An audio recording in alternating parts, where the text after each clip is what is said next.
final year students of Ghana Christian International High School (PAC).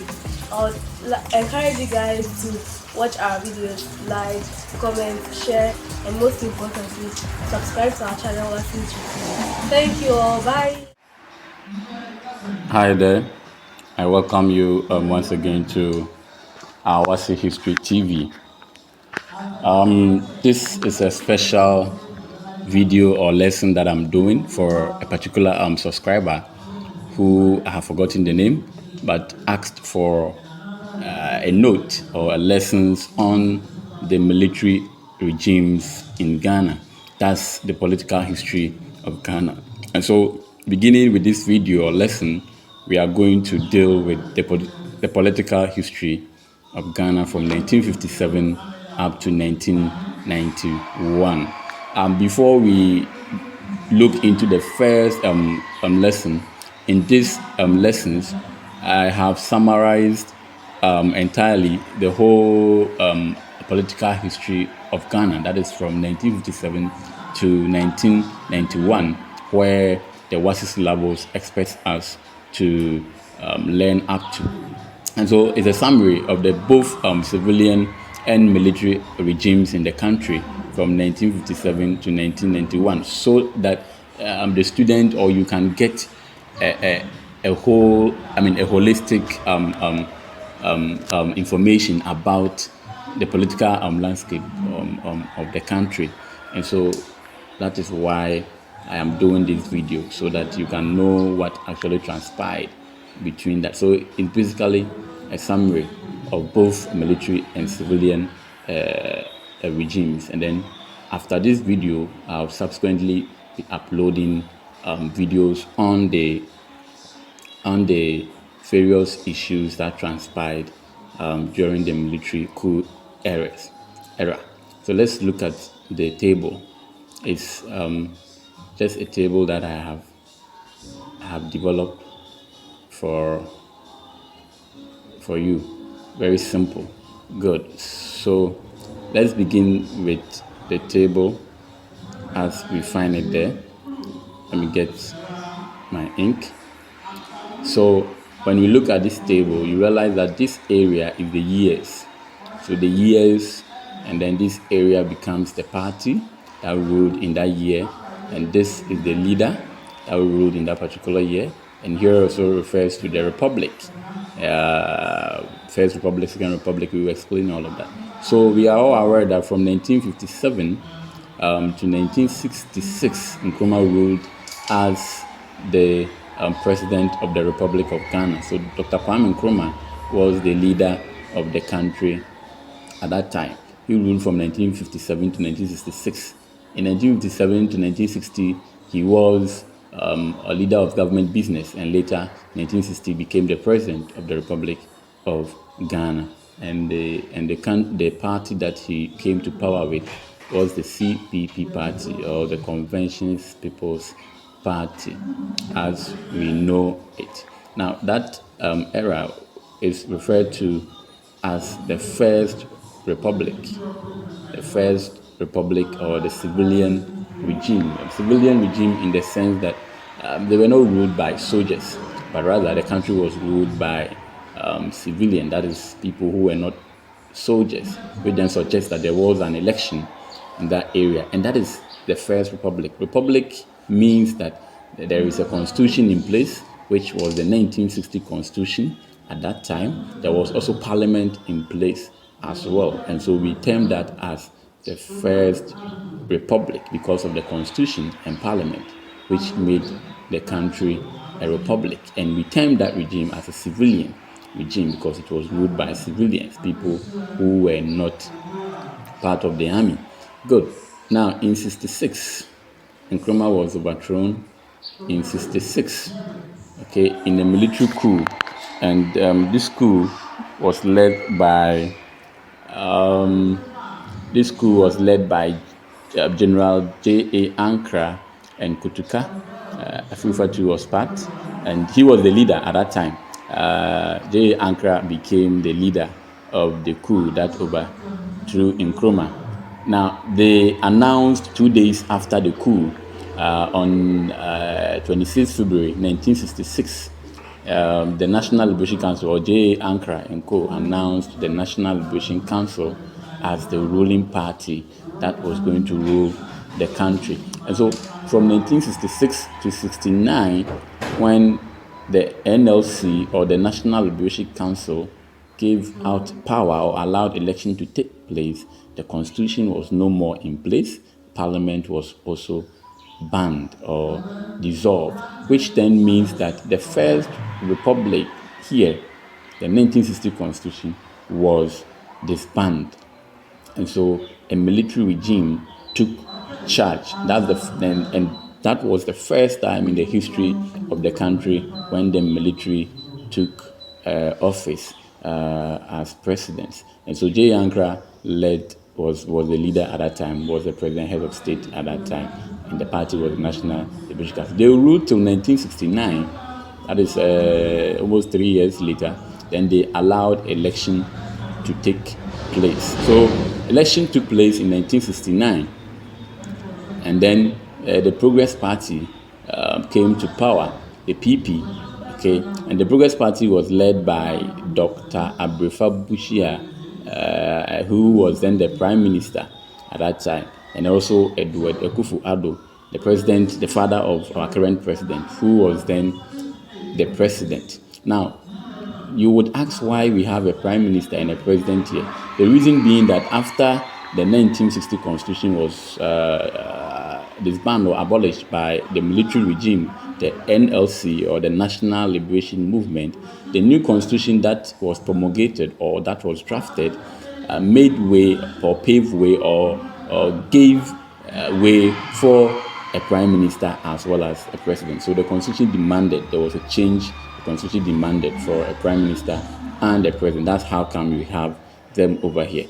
Now, that is termed as the Second Republic, also a civilian regime. Second Republic in the sense that that was the second time that the country was ruled by parliament, as well as the constitution was in place. So in a military regime, as you've seen in the NLC, it is not a republic because there is no constitution, there is no parliament, and the people, the military is just ruling by decrees, and that was not. So that is why this became the Second Republic, because a new constitution was formed, and of course parliament also, was in place. So this becomes the first parliament of the Second Republic, because a parliament had been formed. Here too, there was just a first parliament and the Second Republic. Good. Then in 1972, the PP, or the Progress Party, was overthrown by the National Redemption Council, led by Colonel Echampon, Ignatius Kutu Echampon.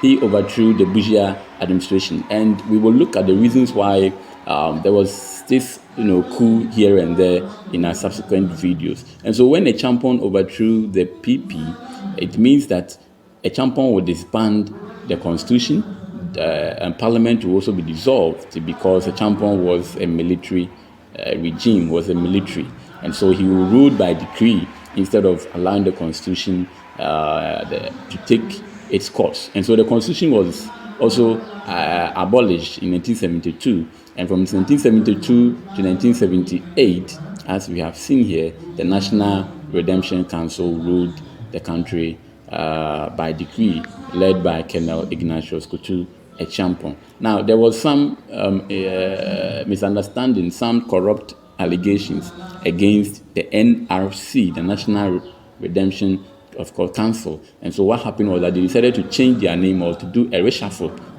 change, of course, some of the ministers and heads of states.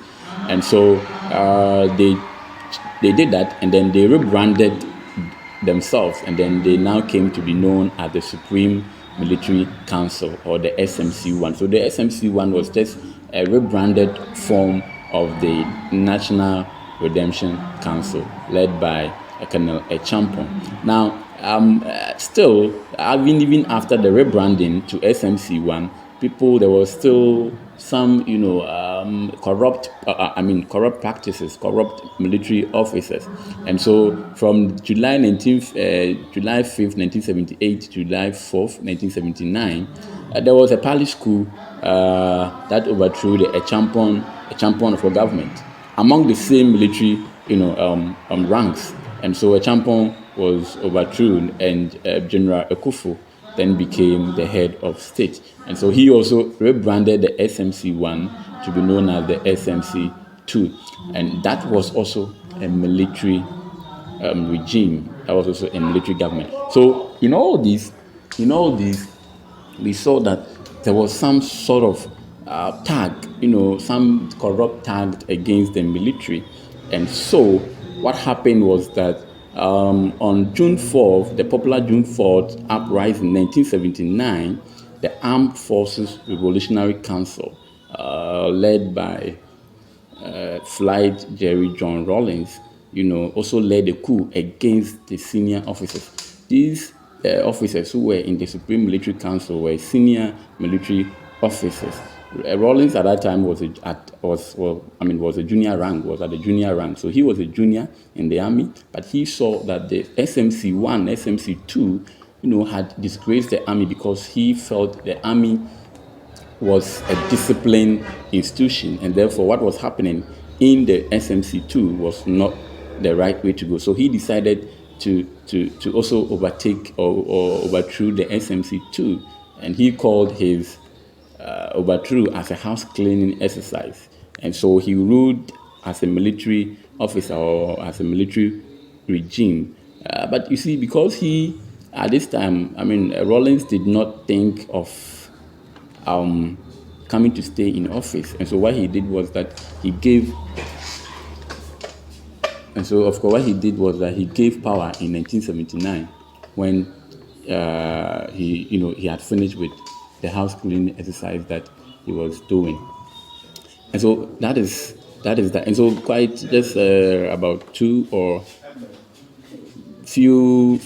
months, Rawlings gave power for the People's National Party, that is Dr. Hilary Liman, to take charge after he had finished with the house cleaning exercise. So 1979 to 1981, the People's National Party, or the PNP, led by Dr. Hilary Liman, came into office. Now that is also termed as the Third Republic because the Second Republic, the constitution was overthrown. Of course, Parliament was dissolved by Colonel Echampong. And so what then happened was that from 1972 up to 1979, there was no constitution in place. Parliament was also not in place. And so what happened was that after election was conducted, then a new constitution was drafted or promulgated. And that is why we termed here as the Third Republic, that also a civilian regime. But that Third Republic did not also last because of what Fly Jerry John Rawlings still perceived as corrupt people or politicians. So just 2 years later, after giving power to Liman in 1981, the December, of course, revolution, 1981, Rawlings came back again to overthrow the Liman government. And so once that was done, it means that the Third Republic was no more because the constitution was dissolved, as well as Parliament was also dissolved. And so that civilian regime did not last, or that Third Republic did not last. And so the Provisional National Defense Council, known as the PNDC, led by Fly John Jerry Rawlings, took charge, and he ruled from 1981 to 1993, when there was various agitation that he should allow election to take place. And so from 1981 to 1993 as well, there was no constitution and there was no parliament. He ruled by decree, and that regime is also termed as the military regime.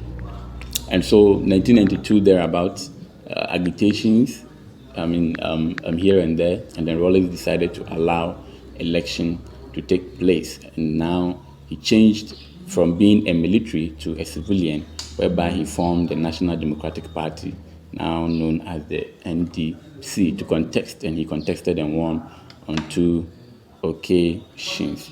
And so basically this is an overview or a summary of the various leaders that have ruled the country from 1957 since independence to 1993. So in our subsequent videos, we will be looking at the issues that happened within all these regimes and periods. What actually happened and transpired among the various people that ruled the country and the various reasons and their economic, social, and political policies that they brought up for the development of the country. So subscribe to the channel, recommend it to your friends to also do the same. Let's meet some other time. Have a nice day. WASSCE History TV, first among equal.